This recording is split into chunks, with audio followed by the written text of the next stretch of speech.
What's going to happen in the next 5 to 10 years is up and to the right. There'll be more adoption. Human beings gravitate towards harder money. A harder money comes into a free market competition with a weaker money. Harder money wins every time. I have this dirty debasing fiat that's losing its value over time. Bitcoin will see more adoption because more and more people will come to that conclusion, or they'll just literally see number go up against everything else, come for number go up, and then stay for it's a more fair monetary system. We're fixing inflation. The money supply is growing. Everything costs more in purchasing power terms for you. Bitcoin itself is as stable as it gets. The monetary policy of Bitcoin doesn't change. 21 million supply cap, that doesn't change. Compare that to like fiat money where the central bankers just push a button. There's $3 trillion more in the market than there were a couple months ago.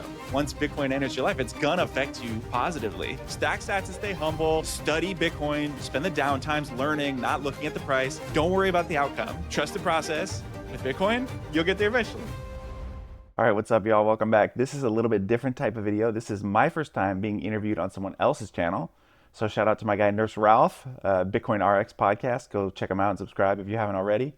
And this was fun. I got to talk a little bit about my journey. As I say on my channel, I discovered Bitcoin in 2014. I've been trying to better understand it ever since. The mission of my channel is to help other people better understand it and grow their conviction in Bitcoin. So if you've ever had some of the misconceptions about it that you didn't understand at first, or things you wanted to better understand that maybe took you a while or you're still trying to understand.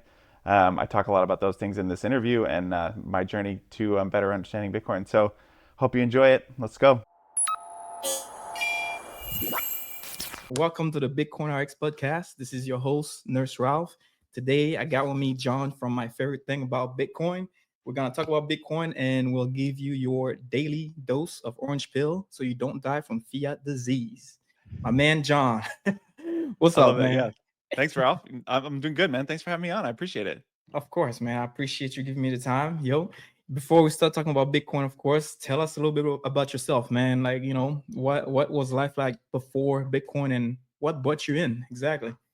All right. Well, yeah. So what's interesting is I do think about that BC before crypto, AC after crypto, right? Yeah. But I do.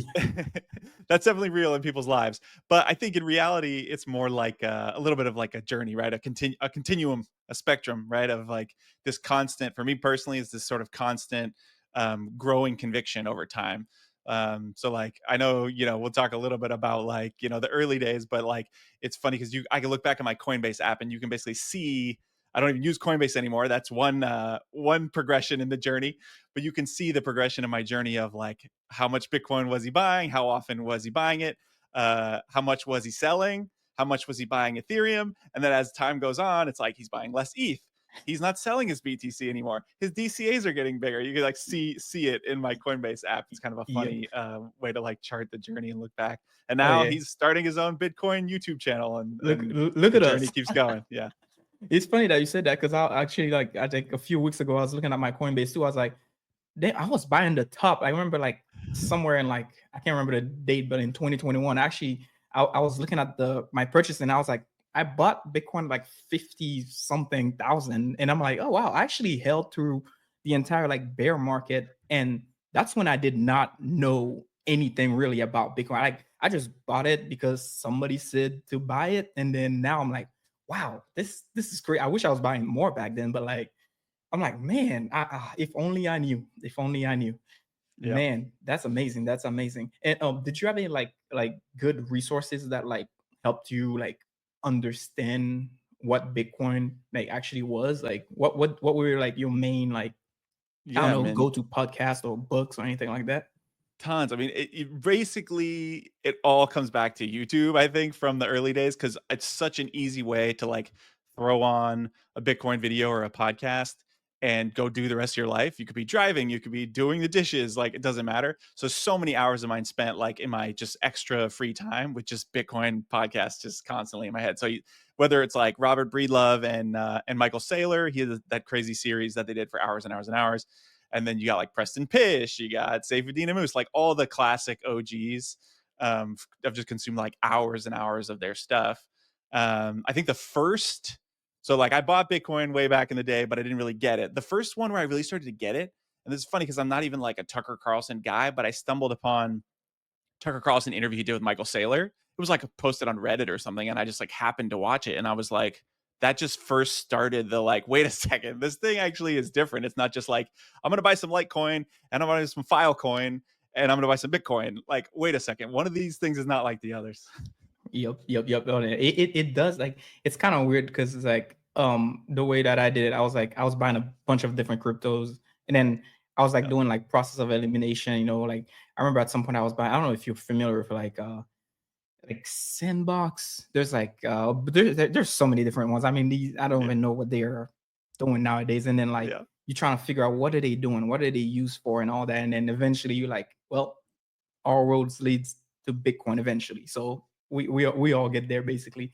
If when you're like trying to like educate people about Bitcoin, do you have like an easy I guess like podcast or book that you help them start with that you usually suggest, or and like what's your like go-to that's like nice and simple for like a newbie to like kind of get their feet wet? Yes, there's a few people on the internet who've like curated sort of that like beginners part of the journey. The first one that comes to mind is like Swan Bitcoin, the exchange. They have a lot of content on their website, and they have like a Bitcoin canon section, which is like start here, and it like it's organized it for you, and it has like, you know, here's some videos that'll start you from the very beginning. I started like a notes app in my phone that's like that I compile things to, where I'm like the Bitcoin resources that I think are like really good. The actually had this guy on my podcast a couple weeks ago, Joe Bryan. He made this video called "What's the Problem?" If you've seen that, Oh, which great is now, video. Oh my God. it's sort of becoming the new like, where should a beginner start, right? Yep. Because I Yeah. do think as Bitcoiners, especially the longer we've been in it, the more we're like, oh, read the Bitcoin Standard or whatever, right? We're like, that's a great recommendation, but not everybody wants to bite off that much for their first bite, you know, like, so what's the problem? It's like 30 minutes and it doesn't even really talk about Bitcoin. It's Not just at like, all. No. yeah, why is And money maybe at the broken? end of it, maybe like he like Right. mentioned it way at the end. Yeah, I love that video. Yeah, I Yeah. know. Yeah, It just the starts with like, Bitcoin. why is money broken? So you're like, okay, Yep. you do have to understand the problem before you can understand the solution. Yeah. Yep. Oh yeah. Oh yeah. No, I agree. Like I honestly love that video. I sent it to like almost like everybody like I knew. I was like, this is like, you know, the other thing about this video that I liked a lot is that the like obviously I'm a nurse, and obviously like the health factor of it, like how he had this little diagram in it that how it's related to like, you know, obesity and all those the other like psychological problems. The, you know, it's like that was just amazing to see, because then when you start looking at it, it's like, oh wow, actually that's true. Like, you know, like the, you know, the way that, you know, if the money's losing value and we're not making better quality product and we're feeding people crap food basically, you know, that's, it has an effect on everybody's health basically. So yeah, I Yeah. honestly love that video. And Yeah. the Bitcoin Center was actually my first book, but you're right though, it's kind of it's a tough one to start with if you like not like, I don't know, you have to have a The, certain like, yeah. The other new one that's oh becoming a yeah, go-to is that I one, which is finished like, out. it's Yeah. a little more easily digestible than the Bitcoin Standard too. And it Yeah. similar to the what's the problem? It starts with like, why is this a problem? Because a lot of people think Bitcoin is a solution in search of a problem. It's like, Yeah. you have to, so Yeah. that's what you have to understand the problem first. And Yep. same thing with Lepard, does a really good Yeah. job of the same thing. Oh yeah, that's a great book. That's a great book. And Yeah. you know, I have to ask, what is your favorite thing about Bitcoin? Oh, good question. Yeah, man. Like, you're the first person who's asked me. I ask everybody who comes on my channel. Good. That's I'm sort of glad. the thesis of my channel, is like, Yep. start with that question. But this is the reason I started the channel to begin with, because my favorite thing about Bitcoin is how deep the rabbit hole goes. Like, the whole like, come forward number, go up is what where most people start, and then stay for the wait a second, we're fixing inflation. Wait a second, it's a more fair monetary system at the base layer. Wait a second, it has the potential to sort of fix the housing crisis because of the way we've monetized housing in this way, where it's a utility good, but it's now monetized because it's used as a store of value. And then you start to go down, it's like, wait a second, it also has the potential to fix the energy crisis because Bitcoin mining can help incentivize the build out of renewable energy projects and new energy projects that wouldn't normally be profitable. And it's just like the rabbit hole just keeps Yeah, going it's like, deeper and where deeper does and it deeper. end? It's like it's Yeah. forever. I know. I'm like, wait, there's more. Like, and I, Yeah. honestly, like, I'm doing these podcasts, and I'm like, I feel like I mean, yeah, I know way more than like the average person, but at the same time, I feel like I like don't know anything. Like I feel like although I've read like dozens and dozens of books about money and Bitcoin, I still feel like I don't know, like I just scratched like this much Yeah. of it. Like there's There's so no much more such to thing learn. as a Bitcoin expert, right? Like, Never yeah, that. No, never that. you're, Like, yeah, I you're mean, studying forever.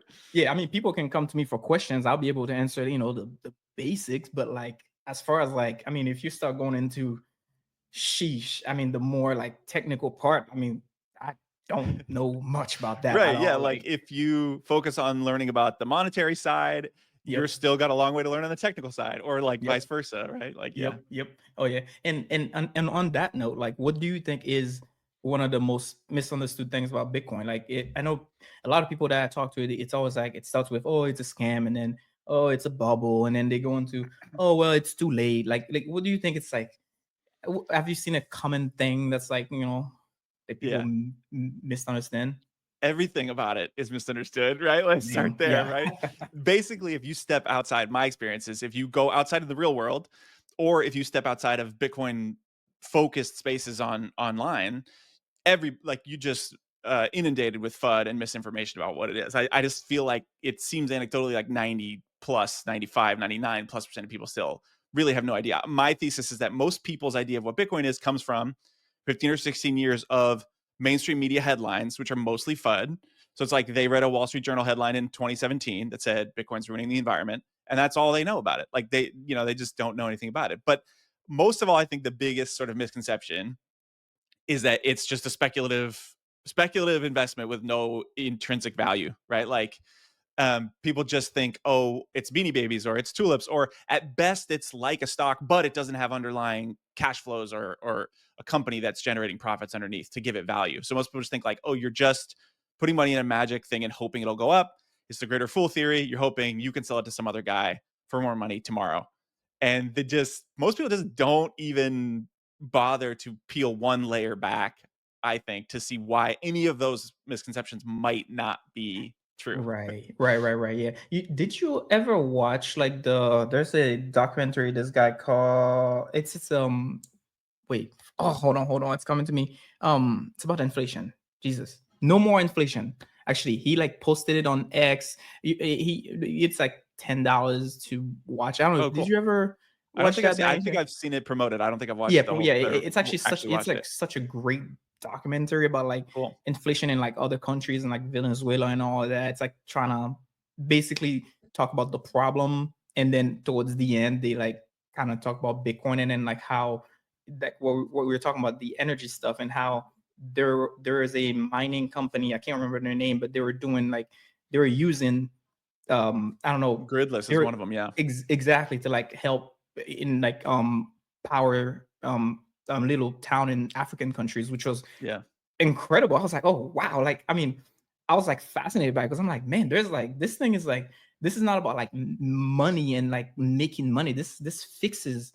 I mean, they say Bitcoin fixes a lot of things, like, and we exaggerate when we say Bitcoin will fix Yeah. everything, but low key, it's like, bro, like there's a Yeah. lot we can do with Bitcoin. It's not just making our. Account go up. So I'm like, Yeah. yeah, I like that side of it. And when you were learning about Bitcoin, was there any like part of it that was like difficult for you to like kind of understand Oh, ish? dude. I mean, all of it's difficult. That's why I think the adoption. Part of the reason why the adoption is slow is because these concepts are very challenging to understand. It's challenging to understand the monetary stuff, and then it's even more challenging to understand the technical stuff that makes it all work. So, like, I think it is really hard. And I've sort of part of my journey has been like, I want to understand the rebuttals to all these pieces of FUD. Because, like, again, like I said, if you go on X or Reddit, especially, and you're like, oh, you just buy Bitcoin, someone's like, that's just a Ponzi scheme. I want to know how to say back, well, here's why it's not. So, but it takes research and understanding and like a lot of sort of maybe unwinding things in your mind to figure out what the answers to those things are and why those pieces of FUD are not true. And it takes unwinding like all your preconceived stuff about what money is and Keynesian economics and all the stuff we've been taught So it's pretty hard to understand all that. And then if you really want to go the next layer to understand like the technicals of what Satoshi built and why it works and how miners work and how nodes work and like why how distributed consensus works and like it's pretty kind of challenging to like really understand in depth all of it and how oh wait it's actually this fascinating thing where he had to build on decades of what other people had built before him trying to build like different e-caches and why they failed and then what he did to make it different and then since then people have been trying to break it for 15 years and what are the reasons why this version has worked. Yeah. Yeah. Do you have any finance background at all? I mean, my college degree is in Yeah. business economics or whatever. So Yeah. to Okay. some degree, but I didn't So, work in like finance or econ finance. Yeah. since then. Yeah. Okay. Yeah. Do you find it like, I mean, I don't know if you know, but do you find it easier for like if you talk to others, do you find it easier for like people with finance degrees to understand Bitcoin more, or do you find it easier for like somebody that knows nothing, that goes into it with an open mind to like kind of get it faster? Yeah, it's a funny thing where I do think a lot of people with a TradFi background, with a traditional economics like background or a TradFi, job experience, I think anecdotally they do have a harder time wrapping their mind around it because it's so different from everything. It's so outside of, it's so far from everything you learned in Econ 101 about Keynesian economics and why we do QE. And it's so far outside of what they do in TradFi. Like, okay, like, well, I can't use a discounted cash flow analysis model to price Bitcoin. Therefore, I can't know what is an accurate price for it today. Therefore, I can't know whether I'm buying it at a good price or not. Therefore, it's a bad investment. Like they just, I've read Buffett, right? And I've read John Bogle and I've, done what Munger told me to do. And I can't see anything outside of that. And that's why it's so hard for them to grab. That's why I talk so much about gold, like like comparing it to gold, because all the criticisms of Bitcoin basically apply to gold. Like, why do we pick up this shiny yellow rock and think it's an investment? You have to understand why that happened, why that thing happened in human history for you to Right. be able to get Bitcoin, in my opinion. Yeah. Right. It's like it's funny because like in like just investing in general, right? The reason why like the S&P 500 goes up, it's because of like QE. It's because money printing go burr, and all your assets go burr, and that's why Bitcoin goes burr. It's like to me it feels like such like an easy layup, and I'm like, why do y'all not? It's an asset with a limited supply. Like Most how people have else been can you taught to print it? think that's a bad thing, that money Yeah. can't work if the supply doesn't keep growing. So Yeah. most people think, oh, well, won't everybody like, well, if my money's worth more in the future, I'll never spend it and I'll never invest it. So most Right. people have this sort of backwards Keynesian thing of, oh, money can't work if the supply is finite. Oh, well, won't they just run out of units? It's like, it's totally Right. backwards. As productivity increases, the units become more valuable and prices fall. Therefore, you could just have one Bitcoin and the whole world economy could run on that one Bitcoin. As Right. prices fall, the units become worth more and their purchasing power grows. But Yeah. that is just Yeah. flips everything on its It, head from what people already yeah. think. Yeah. What do you think about the putting, like, I wish we could like do a little like reset where instead of saying one Bitcoin, we use like 100 million Satoshis instead. I feel like that would have been like so much easier for people to understand, because like Yeah. with a one bit, I don't know, like it just feels like the price and like No, it's true. There's a if unit bias thing that yeah, the messes unit people up. bias Like is if they yeah, were used to just saying, "Oh, well, there's 2.1 quadrillion satoshis," nobody would be like, "Well, is that enough to run the whole economy?" Because there's more dollars than exists today. Nobody would be worried about it. But there's a unit bias thing that messes with people's minds. Same thing with the price, right? Well, oh, it's $95,000 for a Bitcoin. That's way too much. I'm gonna buy Dogecoin because it's 20 cents or whatever, right? Like, never mind that there's 10,000 new Dogecoin issued every minute or whatever it is. It's like, that's why they're 20 cents and they'll never go more than that. Right. So, like, yeah, the unit bias messes people mind. If we could do a stock split in Bitcoin, right? Like, that yeah, it would yeah. help some people wrap their mind around it. But yeah, Yeah, I know. That's unfortunate. That's something we just can't, one it day is what it is. people Yeah. will talk more about sats than they do One day. about Yeah, full I know Bitcoins. Yeah. no, somebody was saying that I think when Bitcoin hits $1 million, like when what is it? Sheesh, I can't remember the math, but like when one Satoshi is gonna equal 1 cent, Yeah, Am I that's doing pretty this? far. So if there's 100 million Or sats in a Bitcoin would have to be $100 million for a Satoshi to be a to be a dollar. dollar, to be a And then dollar. you have to Yes, that's right. 100x that for a Satoshi to be a cent. God damn. That's gonna be a Okay, yeah. while. So that's never mind. Yep. Okay. So maybe yeah, maybe It's gonna be a then. I don't while. know. Yeah. Someday. We're gonna be waiting a while. Yeah. But Yeah. I was gonna say, did you see MicroStrategy buy this morning? Yeah, like another Like the 15,000 another or something. 15,000, and then Just like, yeah, that's wild. And then I was looking at the amount of Bitcoin that were mined just this week, and it's like 3,000 something, about 3,000 a week, based on like the was it 400 something per day, or I forgot the math, but like it's like these guys are, their average has been about 6,000 Bitcoin per week in 2025 on average, and there's only 3,000 Bitcoin mined per week. It's kind of wild. Like I'm it's like, mind blowing. yeah, like like the fact that Bitcoin is still at like 90 something $1,000, I'm just like, damn. Like, I mean, That company, MicroStrategy, like, I think it's unfathomable how much money that company is going to be worth. Like, if we're yeah. right about this friggin' If Bitcoin thing, if they don't lose like, it, if everything goes right, I'm just like, damn. Like, this it's is going to gonna be, be the yeah, world's first $4 trillion company, $5 yeah. trillion Oh company, yeah, $10 trillion yeah. company. The Like, new yeah, Warren Buffett. I don't know. Yeah. yeah. But let's switch gears for a second. I saw one of your shorts about shrinkflation. And I liked it a lot because I feel like nobody talks about that. I really liked it a lot. Can you, briefly like kind of explain? I mean, I know maybe some people understand, but like, can you explain like difference between shrinkflation, inflation, and like how that kind of like relates to like the money and the money printing and how that's affecting, I guess, Yeah. us as a society, if you don't Yeah. I mind. mean, I'll try not to be too long winded. No, oh no, hey man, But take your time. I think most people don't really know what money is. I mean, that I don't want to sound like condescending or whatever. Like, I'm sure No, everybody yeah, has, concept of what it is, but what it like how money developed, like how commodity money is developed and how humans, converge on certain commodities, why we use certain things as money. I don't really think most people understand that background. That's what helped me understand Bitcoin. So for me, I think money is a technology, and it basically has three functions: store of value, medium of exchange, and unit of account.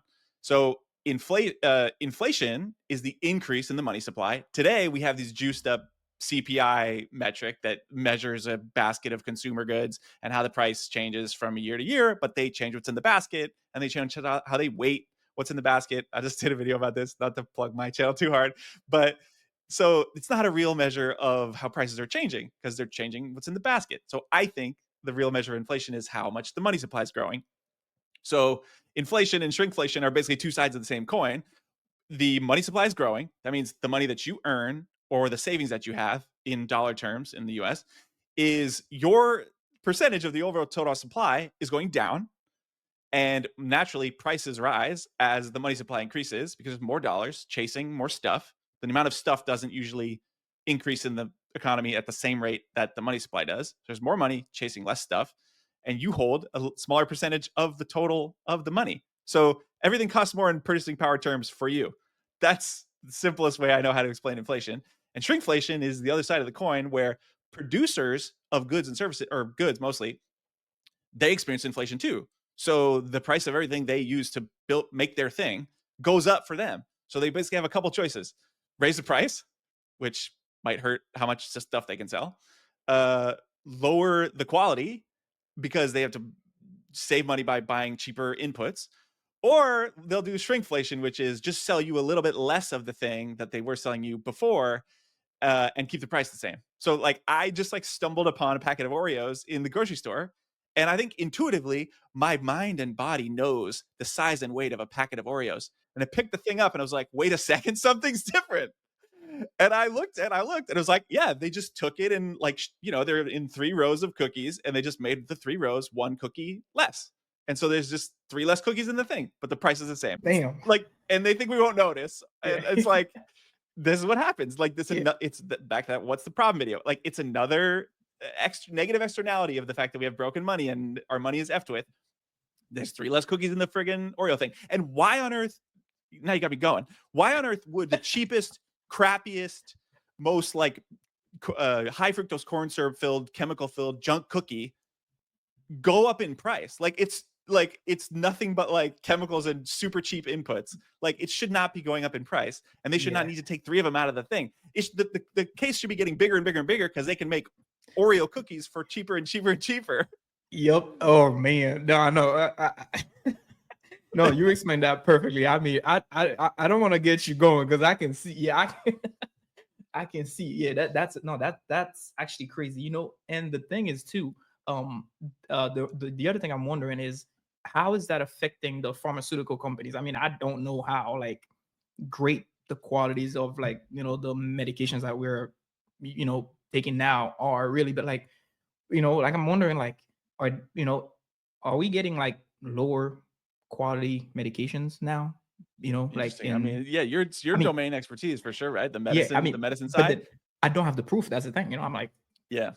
I couldn't say for sure right about that specifically, but it's just a general rule across all products essentially, right? Is that like as the money supply increases, input prices for every producer go up. So everyone has to find ways to cut costs, lower input quality, or build a better moat around your product. Which so in pharmaceuticals got all these copyrights and trademarks and patents that the government uses regulations to help them build this moat and have this monopoly so that, oh, we're the only one who can sell this thing.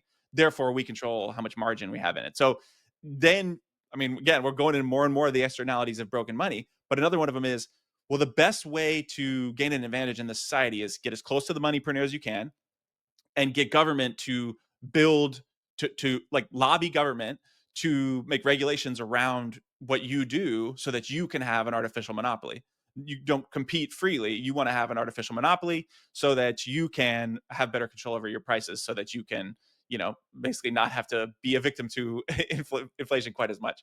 It's just another, like, it just keep those externalities just keep going and going and going because it makes government bigger and bigger and bigger because government just keeps interfering to solve these problems that government money printing caused in the first place. yeah, Bitcoin fixes this, I guess. That's I mean, I don't know. Everything comes back to Yeah, that. and everything goes back to Bitcoin. On that note, now that we know that, that's the thing that Bitcoin fixes, when you tell people that, hey, Bitcoin is the best savings account, and then they look at the volatility and they're like, oh, hell no, like this is not, I'm not going to put my savings account into this. How do you explain the volatility to a newbie and be like, hey, listen, I know it's volatile, but like this is actually the best savings account out there? Like, how do you explain that to, the Yeah. average Joe out there? Yeah, the price volatility can feel scary to people, I think, and it's part of the reason why I don't feel all that comfortable. I don't. I tell people to study Bitcoin. I don't tell people to buy Bitcoin, especially people in my life, because I don't want to be responsible for like them buying Bitcoin, it going down 15% in a day, them being like, "Oh, this is a scam," and then them selling. I'm like, if you don't understand it, don't buy it. Study first, But my thing with if you can get over, so my thing with the volatility of Bitcoin is that the reason that Bitcoin's fiat denominated exchange rate, I like to sometimes say that instead of price, because that's all it is. It's just an exchange rate between Bitcoin and dollar, Bitcoin and euro, whatever. Bitcoin's fiat denominated exchange rate is volatile mainly because of fickle human beings who are trading in and out of it all the time. It's the freest market in the world because it's 24/7, global. There's no breaks, there's no trading stops, like nothing. It doesn't take breaks on holidays. So it's the most liquid, or not the most liquid thing, but like the most tradable, like saleable thing in the world where the global market never stops. So people are trading in and out of it. They're using 100x, 200x leverage. So fickle human beings are going to do that. The Bitcoin just sitting there, and human beings are doing what they do with it, making the price go up and down. We know price is set at the margin. So hodlers like you and me just holding it in cold storage, we don't affect the price on a day-to-day basis. The people who affect it are way at the margin who want to trade in and out and buy and sell all day and use 100x leverage, and they get liquidated and the price goes down, And the other piece of that is currently the Bitcoin market cap is less than $2 trillion total. So if you look at, Saylor or Jesse Myers or whatever that have these charts of, there's basically $900 trillion of dollar denominated assets in the world. Like half of that is private wealth that's just looking for a place to store value. Well, some giant percentage of that is just sloshing in and out of this $2 trillion market cap asset, right? Like, so it's making huge waves, of course, but that's just a function of adoption. Like it's very early. We're 16 years into Bitcoin as a technology, as a savings tool, as an asset. So if you look at that tiny little drop and then you see all that money that can slosh in and out, like, of course it makes waves. I know this is like the longest answer ever, but the thing that I fall back to is like Bitcoin itself, that's just the dollar denominated price and human beings messing with it. Bitcoin itself is as stable as it gets. So when you understand Bitcoin and the Bitcoin network, there's a 21 million supply cap that doesn't change. The monetary policy of Bitcoin doesn't change. There's a new block mined roughly on average every 10 minutes. That doesn't change. There's a difficulty adjustment every 2016 blocks. That doesn't change. There's a block subsidy halving every 210,000 blocks. That doesn't change. So compare that to like fiat money and all the things that change where the central bankers just push a button and there's $3 trillion more in the market than there were a couple months ago.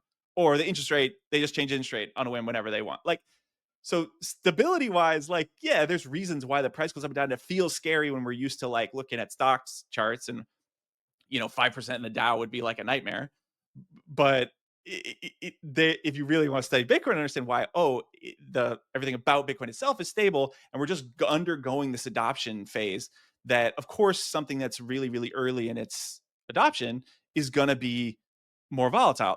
That smooths out over time. Like gold was probably pretty volatile, when it first became monetized as a monetary asset. We don't have like charts to see it every day, but it probably took a while to smooth out, and then it becomes less volatile over time. Yep. Because it's the same thing with houses too. It's like, I mean, the prices are not volatile, but like nobody like stares at their phone and look at Zillow, 24/7. Oh, my house just went down 10%. Oh, my house just went up 5%. But like we're doing it with Bitcoin. It's like, no, just buy it, put it somewhere, and you save can't it. actually know if your house went up or down 5% in a day, right? So maybe like there's a crime that happened around the corner. If you could see the daily value of your house, it'd probably go down and you'd freak out. But you can't see it, so you never think about it. You don't worry about it. Yeah. And also selling the house too takes months, man. Like, it's like you can't, it's not quickly, So no, that's a good answer. That's a good answer. And where do you see Bitcoin in like the next 5 to 10 years ish? Like if adoption wise, price wise, if you had to take a guess, I know I'm telling you Yeah. But I mean, the most uncertain part to me is the timeline. Like everything that's happening and going to happen feels pretty certain, like barring any, catastrophic black swan events of like, something being broken at the protocol level. So the timeline to me is the most uncertain part. What's going to happen in the next 5 to 10 years is up and to the right. There'll be more adoption because of the way money works, because of the way human beings gravitate towards harder money. Period. Like that's just history. That's not like my opinion. Like if you study history of money, a harder money comes along and comes into a free market competition with a weaker money, and the harder money demonetizes the weaker money over time. It happens every time. There's network effects and like path dependence that can make that take longer, but eventually harder money wins. So Bitcoin will see more adoption because more and more people will come to that conclusion, or they'll just literally see number go up against everything else and be like, wait a second, I thought that was a Ponzi scheme. But it just keeps going up. And more and more people stop thinking it's a tulip bubble because, wait a second, tulips went up for, a couple months and then came crashing back down. Why does the Bitcoin chart not look like that? Why does it look like every time it goes down, it comes back up? Something here is different than tulips. So I think it's just like we just keep educating people, trying to spread the word. More and more people will just keep, coming to it in their own time and, peeling back the layers of the onion and answering these questions for themselves or stumbling across these YouTube videos. And to some degree, I think that's a good thing. Like, there's essentially a theory that like max pain would be Bitcoin going to $1 million tomorrow because everybody who hasn't gotten it yet gets, not priced out like completely. They can still buy Bitcoin, but they get priced out of a lot of the gains, So now we have institutions and hedge funds and all these people coming in. Our chance to front run them is running out. So to some degree, the longer it takes, it's hard for us to be patient and, we want to see, more adoption. We want to see it go up, all these things. But to some degree, the longer it takes in a way is a good thing. Mm-hmm. Yep. Except for the guys in leverage and stuff, So hey, oh well. Also, as far as Bitcoin being good for everybody, for you, other than the number grow up technology, how else has Bitcoin changed you? I mean, a big one I think is like the lower time preference thing, right? Like, first of all, I didn't even know what time preference was, so now I know what it is. But I do think there's a degree of it entering your life, and you kind of having this reckoning of like, well, I have this dirty debasing fiat that's worthless.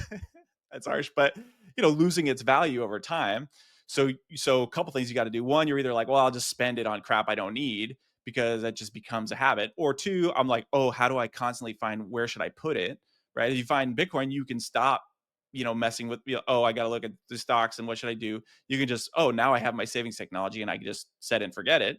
But for me personally, it's like the biggest thing has been this sort of passion around it and this confidence to kind of start my own Bitcoin channel and start like talking more about it, and kind of it just taking up a larger and larger portion of my, you know, um, the free time and energy in my mind, outside of all the obligations of life, more and more of the sort of free time goes into Bitcoin. Now I'm like creating content about Bitcoin rather than idly, doom scrolling on my phone, which I think is more positive and more productive for me personally.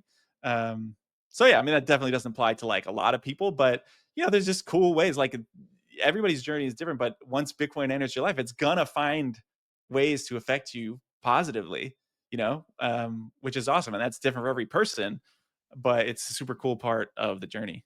Yeah, no, I know. I never pictured myself doing podcasts. Jesus, like not like I was never a doing like presentation person. I was never all of that until Bitcoin, and now I'm like, damn, I would feel like I'd feel bad if I don't try to help as many people as I can. Like I don't think I'll be able to sleep at night if I don't try to spread the word. Like I'm like, and I'm not even uncomfortable doing this. And I'm like, oh, this is natural talking to another fellow Bitcoiner. I'm like, oh, okay, this is not bad. We're on the same page. I'm like, this is a great conversation and all that.